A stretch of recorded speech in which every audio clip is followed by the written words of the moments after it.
Hello, everybody. Welcome to tonight's edition from the boardroom to the locker room. What a weekend. Absolutely unbelievable weekend of sporting activities, shocks galore, massive wins, championships won, unbeaten rugby teams to a Northern Hemisphere tour, and of course, World Player of the Year awards. Let us start with Max Verstappen, four-time Formula One drivers' champion, 4 in a row. What a magnificent performance by Verstappen. Yes, nothing like last year where he won 19 races in the season. However, as far as this year is concerned, he has been pushed to the limit. We have seen some of the cracks in his armor, but he claimed his fourth consecutive World Formula One drivers' titles under the lights in Las Vegas. The 27-year-old Dutchman came home in fifth place in a race won by George Russell of Mercedes. He became just the sixth man after Michael Schumacher, Lewis Hamilton,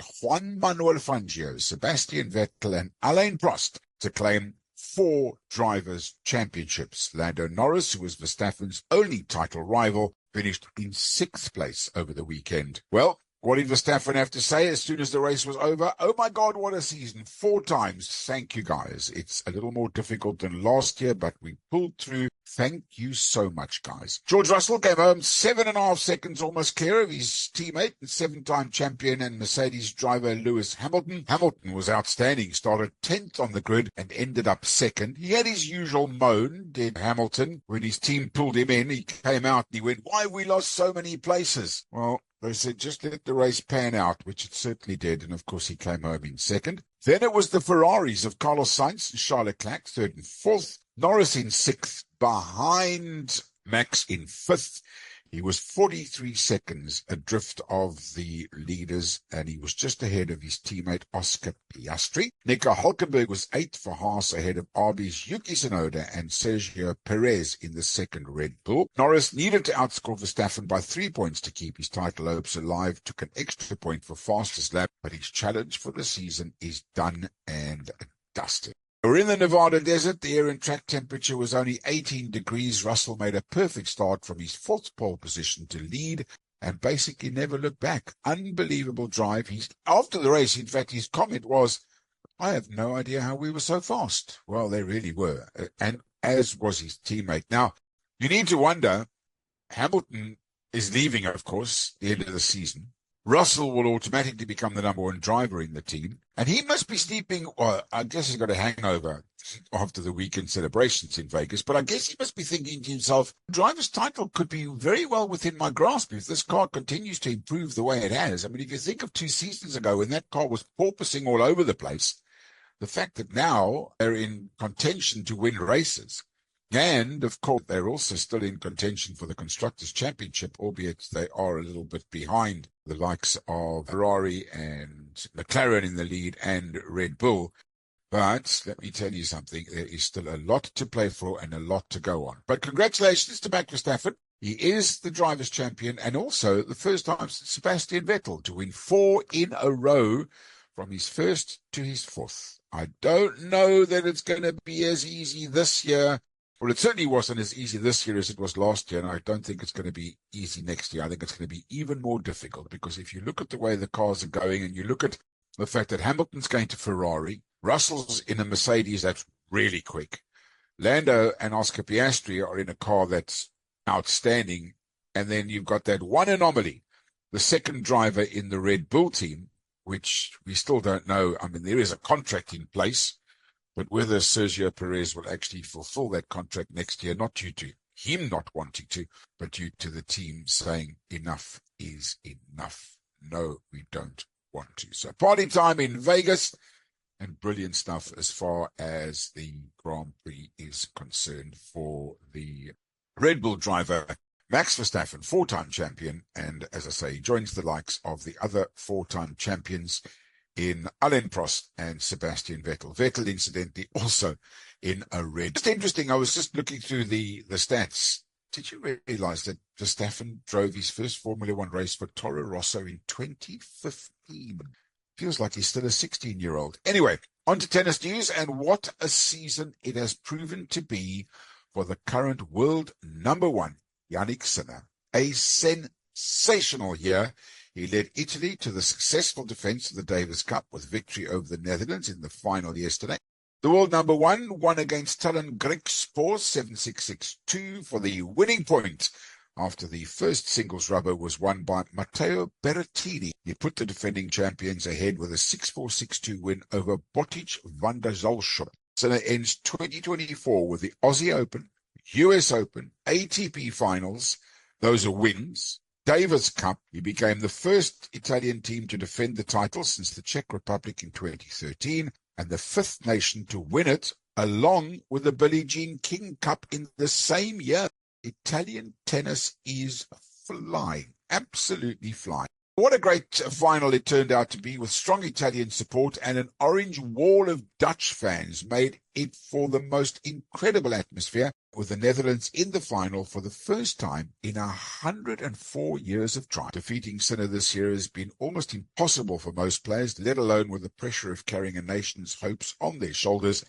And the 40th ranked Griekspoor has now lost all 6 meetings against Yannick Sinner. So well done to the Italians for the men's and women's team titles. Well done to the Italians for winning the Olympics. What a year for Italian tennis. And of course, they're showing up their brothers and sisters in the football team at the moment. So those were 2 of the big events of the weekend. Lots more to come on tonight's edition of From the Boardroom to the Locker. Let us move our attention right now to an event that took place in Monte Carlo last night. And it was one of those events that you would have expected to have been broadcast on television, but it actually wasn't. The International Rugby Board decided that if you wanted to find out who was going to be victorious at their banquet last night, you'd have to watch it on social media. And it was the Springboks who walked away with the Player of the Year award. You could have given it to any of the 3 Springboks who were nominated, but Steph du Toit has become, for only the first time, a South African to achieve double World Rugby Men's Player of the Year awards in the ceremony in Monaco last night. Du Toit was Player of the Year when the Boks won the World Cup in 2019 and joined Beauden Barrett as the only other player who has won 2 Player of the Year awards. 2 players in history have won it 3 times, both All Blacks, Richie McCaw and Dan Carter. So it was bittersweet as du Toit beat out his other 2 Springboks and an Irishman for the award.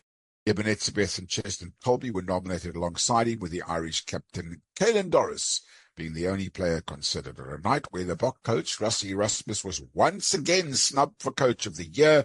It was also disappointment for Etzebeth, who's been nominated 3 times for the award without a win. Many believe he should have won it last year when the Boks won back-to-back World Cups. Ardie Savea was the 2023 Player of the Year. On form alone, it must have been close between Etzebeth and du Toit, but the never-ending engine of the Malmesbury missile in Pieter-Steph du Toit may have clinched a close race for him in the end. Now, given the Boks domination in the Test arena this year, any of the 3 would have been worthy winners. In the end, du Toit was the sole individual winner for the Springboks, although several players did make the dream team in a nod to their dominance all season. And what's remarkable for me is Malcolm Marx starts off the bench for the Springboks. Well, he's in the starting lineup of the men's 15's dream team. There was no doubt Ox and Che was always going to be in that front row, with Tyrell Lomax of New Zealand, Eben Etzebeth and Tad Byrne are the locks. Pablo Matiera, Doris, and Pieter-Steph du Toit, the loose forwards, with Gibson Park, Damien McKenzie, the fly half, which is a very interesting choice for that position. Then the South African pairing of Jesse Creel and Damian Dalende at centre, James Ayoe on the wing, with Will Jordan at fullback, and undoubtedly one of the best players in the world, Cheston Colby, on the other wing. So that is the World Rugby's best 15. Some of the other awards last night, Jérôme Daré was named World Rugby Coach of the Year. Don't get it. He coached the French Sevens team to Olympic glory. Sasha Weinbergen-Gomezulu was beaten to the World Rugby Breakthrough Player of the Year by the All Black sensation Wallace Satiti. While Feinberg and KwaMazulu was a strong candidate, the injury that ended his season early most probably cost him in the end, while Satiti has been a superb find for the All Blacks and was easily their player of the season. So well done to them as well. And the weirdest award of all for me was Anton Dupont's Men's Sevens Player of the Year. He only played 3 of the 8 season tournaments and was on the bench for most of the Olympics, but did score 2 tries in the final. Anton Dupont, Men's Sevens Player of the Year. Blitzbox Selvin Davids was named in the Sevens Dream Team, and SA Rugby won the Rugby for All Award, which celebrates impactful initiatives that uphold rugby's core values. Football cricket in South Africa, you can learn something from the rugby boys. Rugby for All Award. That is just incredible to have won that award. Forget about Rassie, forget about Peter Steph Toy. The award that celebrates impactful initiatives that uphold rugby's core values. That is the one. And Mark Alexander, the president of South African Rugby, lauded all the players for being honoured in such a remarkable year for the Springboks. Well done to them. The bulk of the squad arrived back in Johannesburg this afternoon. The coaches will enjoy a well-deserved break, but the players return to their franchises and their clubs to participate in their respective competitions this weekend. So Peter Steph Toy, Player of the Year, Jérôme Daré, Coach of the Year, Breakthrough Player of the Year, Wallace Satiti, Try of the Year, Nolan Legarac of France, the Sevens Player of the Year, Anton Dupont of France. In the women's game, Player of the Year was Ellie Kildoon of England. Breakthrough Player of the Year, Erin King of Ireland. Try of the Year, another French woman, Marine Ménagère. The Sevens Player of the Year, Maddie Levy of Australia, and Special Merit Award to Vicky Cornborough of England. Now let's talk about the games in the rugby internationals at the weekend. And Coach Rassie Erasmus has declared himself satisfied with South Africa's international season that brought a dominant win in the Rugby Championship and an unbeaten run through the Autumn Internationals. That's for the first time since 2013. The Springboks thumped Wales 45-12 in Cardiff on Saturday to end the season with 11 wins from 13 tests. The only blemishes, 1-point defeats to Ireland and Argentina, but then last year, 3 wins in a row by a single point. Quarterfinal, semi-final and final of the Rugby World Cup. There's swings and roundabouts. I'd rather lose 2 matches this year by a point and win 3 last year by a point than the other way around. Now, the latter of those was down to an extensive rotation policy that has seen the Springboks use 51 players in the year as Erasmus builds his squad depth for the 2027 Rugby World Cup as they aim for a hat-trick of titles. The Springboks also had a change in the technical team. Former New Zealand fly-off Tony Brown was added as the attack coach and ex-Ireland hooker Jerry Flannery as the defence coach. South Africa scored 7 tries in their victory over Wales, but were inaccurate at times. South Africa have no more tests for the next 7 months until they welcome Italy for 2 matches here in South Africa in July of next year. And the coach has hailed and praised all the players he employed in a stunning season for not losing momentum. He's moulded a squad of which most 10 nations, I guess all test nations, are jealous, boasting an unmatched strength in depth from 1 to 15. Coming into the Wales game, the Boks beat Scotland 35-12 and England 29-20.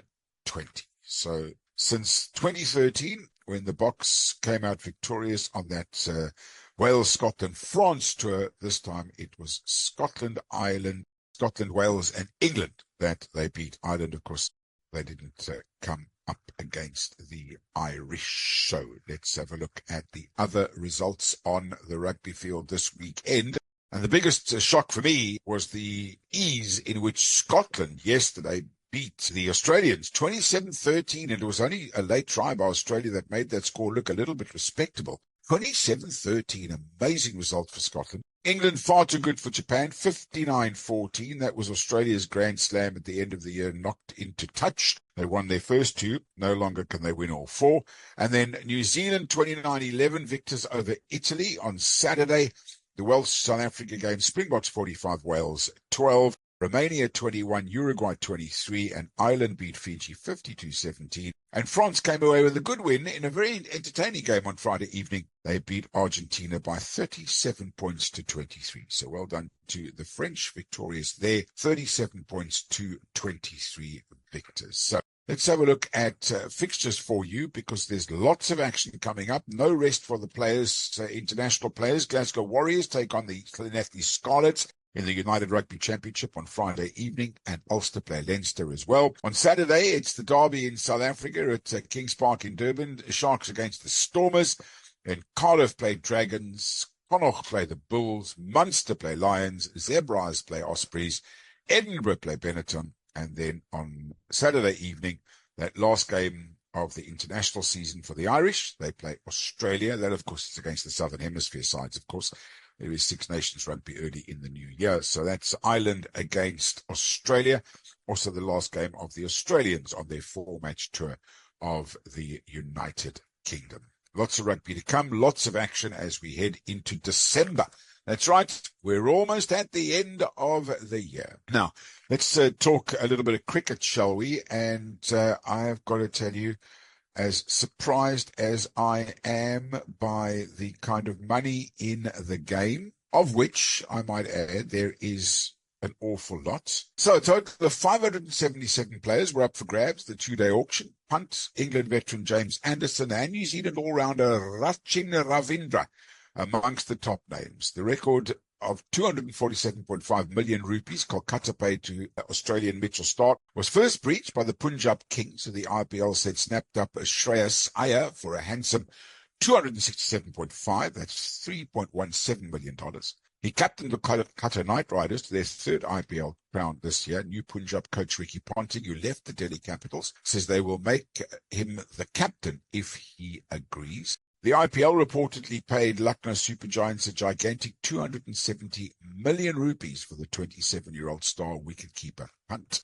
Unbelievable. Absolutely incredible, the kind of money that was paid for some of the players. Arshdeep Singh began a bidding war at the beginning, which ended with Punjab getting the left-arm pace bowler for 2.13 million. This year, Australian left-arm quickie Mitchell Starc was not retained by Kolkata. He won't mind because he went to Delhi Capitals for $1.39 million. Fellow quickie Josh Hazlewood went for $1.48 million to Bengaluru, while England fast bowler Geoffrey Archer was paid $1.48 million by the Rajasthan Royals. New Zealand and Trent Bolt returned to 5-time winners Mumbai Indians for $1.48 million. Afghanistan spinner Noor Ahmad had a big payday as he went to 5-time champions the Chennai Super Kings for $1.18 million. Josh Butler was given $1.87 million by the Gujarat Titans, and Mohammad Sami went to Sunrisers Hyderabad for $1.18. David Warner and Johnny Bairstow went unsold, but could still be bought later on in the auction season. Right, on to cricket on the field of play, and today saw a very interesting result in the crickets with regards to the India and Australia game of cricket. India won it. Yep, they won it by a massive 295 runs. So let's just recap for you. India batted first, and a measly 150 all out. Australia must have thought, we're on to a good thing here, with Josh Hazlewood taking 4 for 29, Mitchell Starc 2 for 14 in 11 overs, and the captain Pat Cummins 2 for 67 in 15 overs and 4 balls. And it was only thanks to Reddy, who got 41, and Rishabh Pant, who got 37, that actually got the Indians out of a real spot of bomb, because at one stage they were 73 for 6, 121 for 7, 128 for 8. They managed to get to 150, and Australia must have gone into the dressing room thinking, we got a good one going. Little did they know that they were going to be completely and absolutely annihilated. Firstly by Mr. Bumrah, 5 for 30 in 18 overs. Outstanding. Harshit Rana took 3 for 48. And at one stage, they were 79 for 9 and eventually fell for 104. Yep. 59 for 7, 70 for 8, 79 for 9, 104 all out. And you would have thought, with the first innings of India at 150, Australia's first innings, the batting second 104, that maybe there was something in the wickets. Forget about it. Second innings, India, 487 for 6 declared, with Jaiswal 161, the most patient innings in a test match you could ever wish for. 297 he got. And Kananur Rahul got 77 off 176 deliveries, which gave the Indians an opening stand of 201 before the first wicket fell. And just to make matters worse, in came Virat Kohli, and he got 5 in the first innings, and he was undefeated when the innings was declared closed on 100. He can still play. He can still play. And then Australia were chasing a mammoth score. They were never going to get it, but you wouldn't have thought they would have been bowled out as cheaply as they did. All outs for 238. And yeah, their top order absolutely crumbled. They were in desperate trouble at 17 for 4. And at that stage, the game was basically over. 79 for 5, 161 for 6, and then the wickets just tumbled in regularity. And once again, Jasprit Bumrah, 3 for 42, took 8 wickets in the test match. Mohammad Siraj took 3 for 51, and a massive, massive victory by 295 runs. India 1-0 up in the 5-match series. Now, Zimbabwe winning by 80 runs in the Duckworth Lewis method, 60 for 6 Pakistan in their one-day international after 21 overs when the rain came down after Zimbabwe scored 205. South Africa's women were comprehensively beaten by 4 wickets by the England women in the first of the T20 internationals. 142 for 5 South Africa, 143 for 6 with 4 balls remaining, England cruising to victory. The Lions won by 125 runs over Western Province, and it was a Titans win by 118 runs in their match against the Knights. And then, of course, earlier in the week, a no result between Sri Lanka and New Zealand because of rain. Later on today, to the early hours of this evening, it's the West Indies against Bangladesh. That one will continue as the Bangladeshi batsmen have struggled as they'll go into day 3. The West Indies batted first and a good 450 for 9 declared. Justin Greaves getting 115. Mikael Louis, 218 deliveries, out for 97. I'm sure he's not sleeping well. And Alik Atanazi, 90. So they got very close, 2 of them for hundreds in the test match, and Bangladesh struggling going into day 3. They are currently 269 for 9. So 269 for 9. And then the fixtures for this week, the test match between the West Indies and Bangladesh will continue. Tomorrow, Zimbabwe play Pakistan in the second one-day international. Wednesday, Bangladesh play the Irish women. South Africa play the English women. We'll be talking to Brett Proctor about that, the test series against Sri Lanka and a whole lot of other stuff. And then on the 27th, 2 days' time, it is South Africa against Sri Lanka, test match number 1. That's followed by the first test between New Zealand and England starting on the 28th. And then all the cricket South Africa 4-day matches starting this week. The Rhinos against the Eastern Cape side, the Tuskers against Northern Cape Heat, the Knights against the Dolphins, the Lions against the Warriors, and the Dragons against Boland. Thursday, it's Zimbabwe against Pakistan in the third one-day international. And we'll talk about the weekend action on Friday when we join you again. Now, last but not least, the football from the weekend. Let us first of all start with the local football. What a surprise. And it was Makhesi FC that came out victorious against Mamelodi Sundowns. So their coach, the Sundowns coach, admitted his side is struggling to understand why they've now lost 3 successive domestic cup finals when they've had such overwhelming dominance in the league. Sundowns' shock loss to Makhesi in the Carling knockout in Bloemfontein on Saturday followed a similar 2-1 defeat to Orlando Pirates in the Nedbank Cup final in Nelspruit. Before that, they were also beaten in the MTN 8 final by Pirates, who beat them on post-match penalties. Well done to Makhesi FC. They are the Knockout Cup champions in South Africa. And then the Premier League, well, there's 1 or 2 absolute shocking results. If you're a Manchester City fan, you'll be wondering what on earth is going on. 5 in a row they've now lost after a thumping at home. It's the biggest loss that their manager has ever endured in his tenure as a manager, Pep Guardiola. It's also the first time that he lost 4 in a row in all competitions. Now he's lost 5 in a row in all competitions. Spurs absolutely thumped them by 4-0. Fulham 1, Wolves 4, Everton and Brentford drew 0-0. Bournemouth 1, Brighton 2, Villa and Crystal Palace drew 2-2. Arsenal beat Nottingham Forest 3-0. I'll just take a breath there. Poor Nick. It's okay. You're still doing really, really well in the league. Leicester won, Chelsea 2. Leicester fired their manager after that result. And yesterday, for 90 seconds, Manchester United fans might have thought, oh, hello, after they went into a 1-0 lead within 81 seconds of the kickoff against Ipswich Town. Beautiful move, magnificent goal, Marcus Rashford on the score sheet. And then it went back to what looked like the Eric Ten Hag days of Manchester United football. Ruben Amorim, I think, has realised after yesterday's match how much work he actually has to do. And then maybe if he did watch, or if he's going to watch the video afterwards, Southampton 2, Liverpool 3. Now, what's interesting about that result is, first of all, Liverpool had to come from behind to win.